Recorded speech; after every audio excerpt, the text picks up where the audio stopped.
तो फ्रेंड्स, आज हम डिस्कशन करने वाले हैं एक्सिस मैक्स लाइफ के एक नए एनएफओ को लेकर के। रिसेंटली एक्सिस मैक्स अपना एक नया एनएफओ मार्केट में लेकर आ गया है जिसका नाम है BSE 500 वैल्यू 50 इंडेक्स फंड। आज के डेट में अगर बात कर लेते हैं एक्सिस मैक्स की, तो मार्केट में काफ़ी ज़्यादा ये ब्रांड चल रहा है।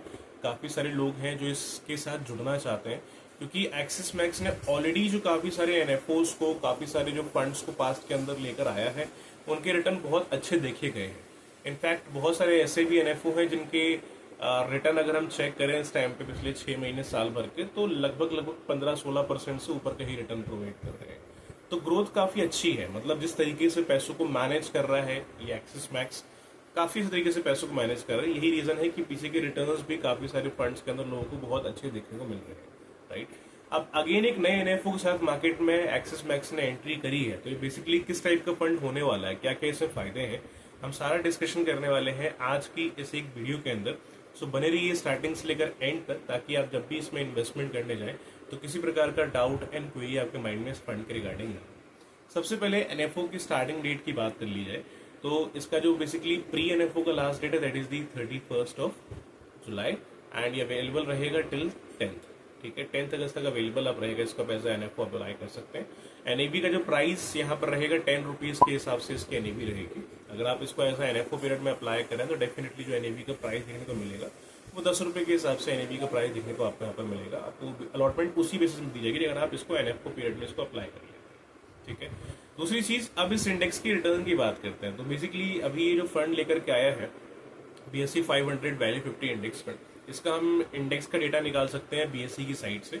वहां पर आपको डेफिनेटली इसके फैक्ट शीट वगैरह सब कुछ मिल जाएगी।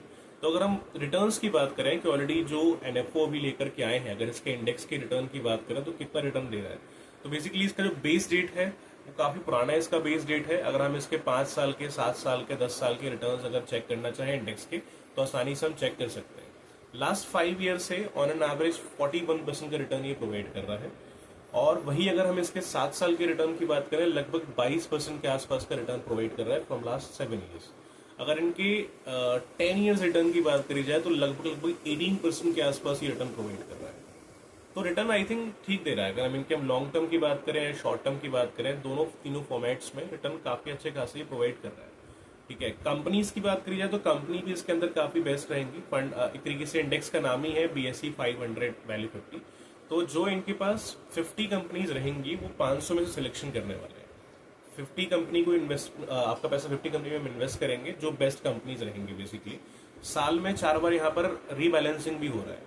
रीबैलेंसिंग से फायदा ये है कि मान लो 500 में से आज 50 कंपनी का सिलेक्शन किया है, ठीक है, अब उन 50 में से भी कल के डेट में ऐसा हो सकता है कोई कंपनी रिटर्न बेटर ना दे, कोई स्टॉक्स के रिटर्न गिरे, तो उस केस में कंपनी वहां से उन स्टॉक्स को हटा करके जो बेस्ट स्टॉक्स हैं उसको वहां पर एंटर कर देगी।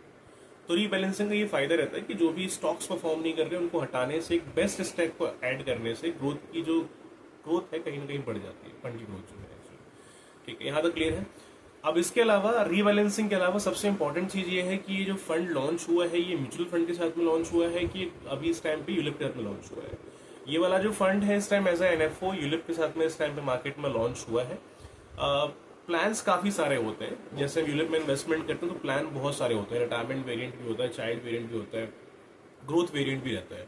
तो आपकी क्या नीड्स है अपने एजेंट से एक बार आप डिस्कशन करिए, उसके बेसिस पे आपको प्लान वो रेकमेंड करेंगे। और जो प्लान की जो भी इन्फॉर्मेशन है, आप प्लान की इन्फॉर्मेशन भी उनसे लेना, क्योंकि we are discussing only NFO. हम लोग सिर्फ एनएफओ का डिस्कशन कर रहे हैं, हम लोग सिर्फ एक फंड का डिस्कशन कर रहे हैं, बट प्लान में जाने के लिए बहुत सारी चीजें होती है। तो अगर आप प्लान का भी डिस्कशन एक बार कर लीजिएगा।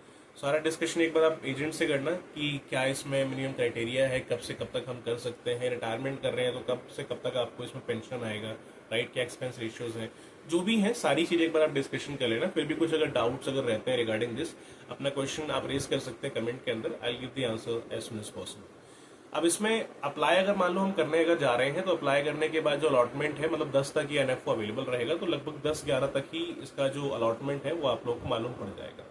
अब सवाल ये आता है कि इस फंड में भी अप्लाई करा जाए कि नहीं करा जाए। देखिए, अगर हम लॉन्ग टर्म के हिसाब से अगर इसमें इन्वेस्टमेंट करने जाते हैं तो आई थिंक मुझे लगता है कि लॉन्ग टर्म के अंदर ग्रोथ के चांस काफी अच्छे खासे रह सकते हैं। बिकॉज ऑलरेडी जो इस टाइप के फंड्स मार्केट में अवेलेबल हैं, जो थोड़े बहुत इससे मिलते जुलते, उनके रिटर्न्स अच्छे आ रहे हैं। इनफैक्ट जो हम फंड लेने जा रहे हैं, अगर हम इसी के इंडेक्स के रिटर्न की बात करें तो इसके रिटर्न्स बहुत अच्छे हैं, चाहे हम 7 साल के रिटर्न की बात करें, 5 साल की रिटर्न की बात करें, 10 साल के रिटर्न की बात करें, या फिर चाहे कि 15 साल की रिटर्न की बात करें, तो परफॉर्मेंसेस काफी इसकी अच्छी आ रही है। अगर लॉन्ग टर्म के हिसाब से देख रहे हैं तो इसमें रिटर्न काफी अच्छा दिया है मार्केट में। तो उसी टाइप से हमारी इस बढ़ती इकोनॉमी के अंदर अगर हम लॉन्ग टर्म के हिसाब से अगर पैसा अगर इन्वेस्ट करते हैं तो आई थिंक ग्रोथ का चांस इस फंड के अंदर काफी अच्छा खासा रह सकता है। इवन एक्सिस एज मैक्स की अगर बात करें तो इस टाइम पे परफॉर्मेंस भी काफी अच्छी दे रहा है, काफी सारे फंड जो लेकर आए उनके रिटर्न भी काफी अच्छे देखे गए हैं। तो आई थिंक मुझे लगता है ये फंड काफी बेनिफिशियल हो सकता है अगर हम लॉन्ग टर्म के हिसाब से प्लानिंग करते हैं तो। बट स्टिल जो भी है एक बार अपना डिस्कशन अपने एंड से आप खुद ही करिए, बिकॉज ये कोई रिकमेंडेशन वीडियो आपके लिए नहीं है। एक बार अपना जो पोर्टफोलियो उसको अंडरस्टैंड करिए कि मेरे पोर्टफोलियो के हिसाब से प्लान बेस्ट है कि नहीं है। फिर भी कुछ अगर डाउट आता है अपना क्वेश्चन आप रेज कर सकते हैं कमेंट के अंदर। I will try to give the answer as soon as possible guys. Thank you very much.